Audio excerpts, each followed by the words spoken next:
Hello students, मैं ऋषिकांत। आप लोगों को पहले लेक्चर में 9th फिजिक्स मोशन चैप्टर में हमने कुछ टर्म्स के बारे में बताया था, जैसे कि मोशन क्या होता है, मोशन के बारे में बताया था। उसके बाद रेफरेंस पॉइंट क्या होता है, स्केलर क्वांटिटीज और वेक्टर क्वांटिटीज, इन दोनों में डिफरेंस क्या होता है।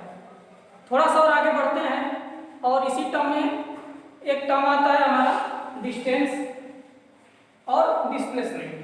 ठीक है, तो डिस्टेंस क्या है और डिस्प्लेसमेंट क्या है, दोनों में डिफरेंस क्या है, ये चीज़ें हम लोग समझेंगे।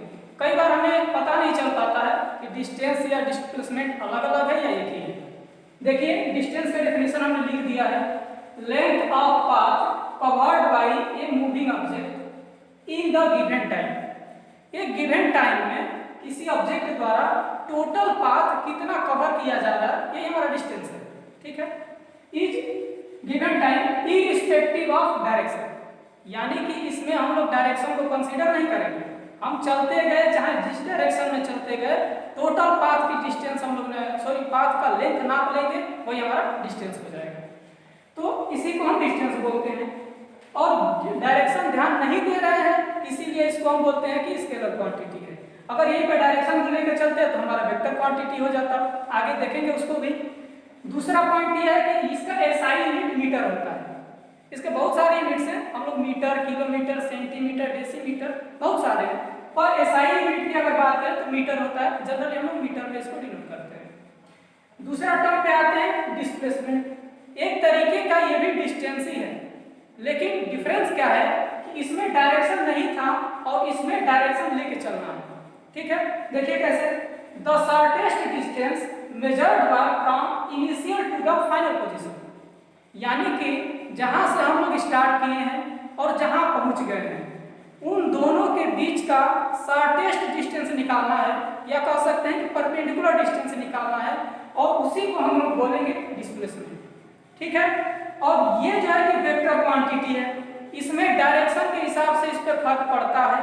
पहले लेक्चर में हमने बताया था, डायरेक्शन चेंज करने से जिसकी वैल्यू में भी फर्क पड़ेगा वो वेक्टर क्वांटिटी होगी, और जिसमें फर्क नहीं पड़ेगा वो स्केलर क्वांटिटी होगी। तो इसमें तो कोई फर्क नहीं पड़ता है और इसमें फर्क पड़ता है। कैसे पड़ता है, एक एग्जांपल हम देकर के बताते हैं। देखिए कैसे,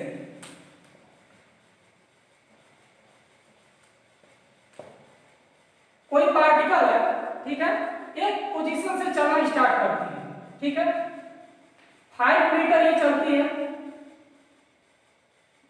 जब हम पेज पे डायरेक्शन डिनोट करते हैं तो एक इसको आप लोग याद रख लीजिए कि ऊपर की तरफ हम लोग नॉर्थ शो करते हैं, नीचे साउथ, और राइट साइड ईस्ट और लेफ्ट साइड वेस्ट। जब हम पेपर पे शो करते हैं तब ऐसा हमको पता ही है कौन सा डायरेक्शन किधर होता है। तो 5 मीटर ये ईस्ट डायरेक्शन में चली, फिर उसके बाद क्या हुआ कि 5 मीटर वापस साउथ डायरेक्शन में चली। तो इस सिचुएशन में अगर आप देखें तो डिस्टेंस कितना है और डिस्प्लेसमेंट कितना है, दोनों की वैल्यू लिखते हैं।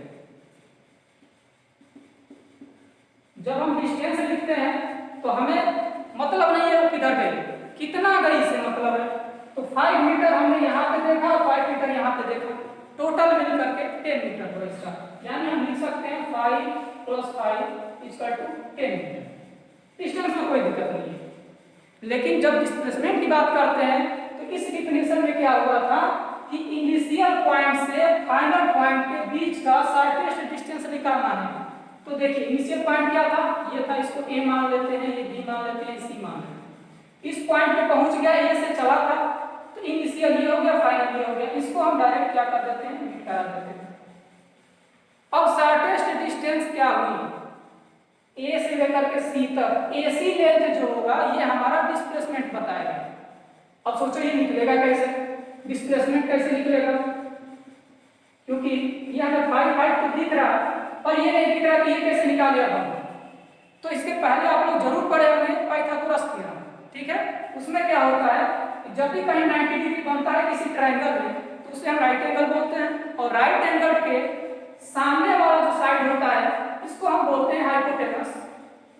आप लोग जानते हैं, फिर भी रिपीट करा देते हैं, ये सबसे लॉन्गेस्ट साइड होती है और ये वो शॉर्टेस्ट साइड होती है। तो जो लॉन्गेस्ट साइड निकालना होता है तो उसका फार्मूला होता है, जैसे यहाँ पे लिख देते हैं एक बार, कि AC square equal to AB square plus BC square. मतलब ये है कि लॉन्गेस्ट साइड का स्क्वायर जब हम कर रहे हैं तो बाकी जो दो शॉर्टेस्ट डिस्टेंस है उनका स्क्वायर करके जब ऐड करेंगे तो उसके इक्वल आता है। तो हमें AC चाहिए, तो AC निकालना है तो क्या कर सकते हैं, रूट में करना पड़ेगा AB square plus BC square को, क्योंकि जब भी स्क्वायर एक तरफ से हटता है तो दूसरे तरफ रूट लग जाता है। अब यहाँ पे AB की वैल्यू देखें तो भी 5 है और BC की देखें तो भी 5 है, तो दोनों का स्क्वायर कर देते हैं। स्क्वायर करेंगे तो क्या होगा, यहाँ भी 25 और यहाँ भी 25, ऐड करने के बाद आता है 50, यानी कि 5√2 मीटर। अब यहाँ पे देखिए कि डिस्प्लेसमेंट में फर्क आ गया, कितना आ गया, 5√2 मीटर, और डिस्टेंस कितना था, 10 मीटर था। तो अभी तो एक सिचुएशन हुआ, हम दूसरे सिचुएशन पे चल के देखते हैं कि पहले तो इसने इससे चला था, यहाँ आया था, अब इसको किसी और डायरेक्शन में लेके जाएंगे और वहां देखेंगे कि डिस्टेंस की वैल्यू में फर्क पड़ता है या डिस्प्लेसमेंट की वैल्यू में फर्क पड़ता है। एक एग्जांपल और देख लीजिए। इसी क्वेश्चन को हम थोड़ा सा डायरेक्शन चेंज करेंगे। इस बार क्या करेंगे, इस पार्टिकल को हम घुमाएंगे नहीं, एक बार 5 मीटर है यहाँ चली और फिर इसी डायरेक्शन में फिर 5 मीटर चली। इस बार क्या हुआ कि पहले यहाँ घूम करके इधर आ रही थी, अब ये ईस्ट डायरेक्शन में चल रही है और ईस्ट डायरेक्शन में चलती जा रही है। तो A से लेकर के B यहाँ हुआ, C यहाँ हुआ। डिस्टेंस की बात करेंगे तो हमारा 5 + 5 वही चीज फिर आ जानी है कि डिस्टेंस इक्वल टू 5 + 5 10 है।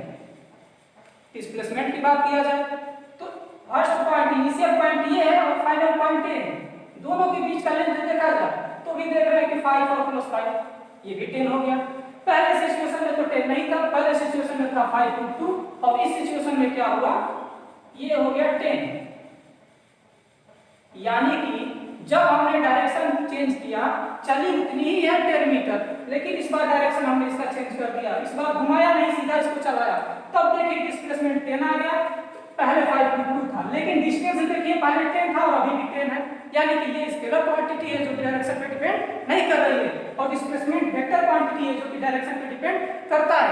एक सिचुएशन इसमें ये भी हो सकता है कि मान लीजिए कि 5 मीटर ये आगे गई और यहाँ से फिर लौट करके 5 मीटर आ गई, तो जब लौट करके इसी पोजीशन पे 5 मीटर आ जाएगी तो डिस्टेंस तो उतना ही हुआ, टोटल पाथ कितना कवर किया, तो टोटल पाथ देखिए 5 मीटर गई, 5 मीटर आई, डिस्टेंस 10 हुआ।